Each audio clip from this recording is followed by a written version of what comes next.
Beauty is perceived. If beauty is to be perceived, the heart must go, as in the soul must move, it must be activated. Arousal is one way to move the heart, however, so is agitation. In either one of these avenues, an elicitation of reflex is being caused.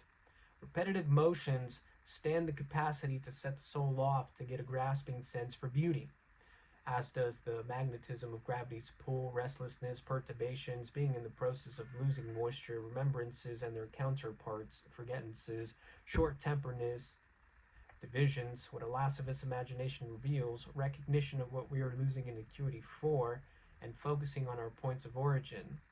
Constant duplication of action is a crucial strong point of a full-fledged soul. Some would say this pattern of behavior is telling of a problem with regards to short-term memory span. Some way, somehow, we don't connect. We're telling the same tale over and over again due to not recalling having said it and having said it quite frequently. Repetitive duplications, some experts have said, are signs of a withering, rotting brain. Seniored folk constantly duplicate their action, sometimes without any sort of fluctuation whatsoever. It's as if they know that mannerisms dictate chances. Have you ever interrupted a loquacious relative in one of his snooze-written tales?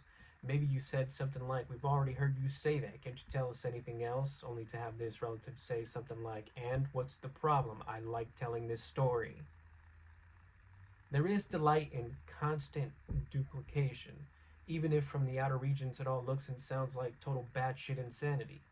There is something to be told about that soulful relative who doesn't permit the eyes and ears of a youth-filled, spry spirit to judge the qualities that could only be found there, off, in some distant time.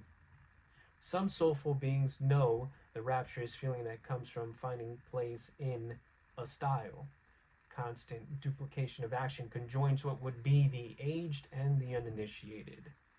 Both of the members of this group partake of the sense gained in each experience.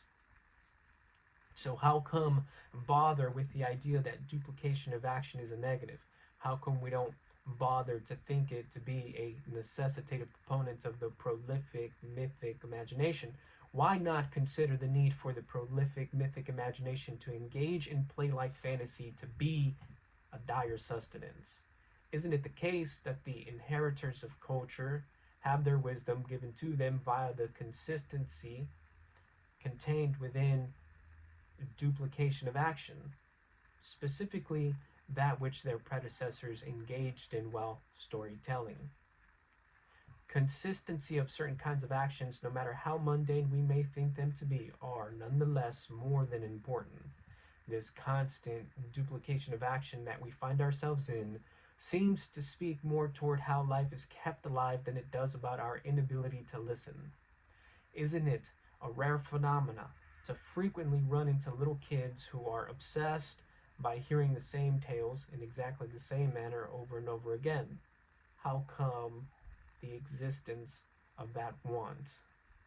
Maybe, just maybe, the first etchings and markings of our predecessors' efforts were committed so when the tales were retold to a newer posterity, they would be told without any sort of deviation whatsoever. Rather, instead of any sort of deviation whatsoever, how about a means and a way by which we can ensure preciseness? It's been said before that continuity seems stronger than eternity. Properly proportioned consistency of action carried out duplicatively fulfills the urge to feel what familiarity is about.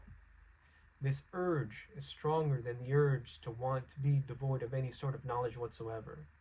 Whenever the same story gets told, at exactly the same time, around the exact time of year when the entire family is gathered around of how the power went out and the family gathered to do what needed to be done so a lit home could be provided, is it really about the same old boring story being repeated over and over again?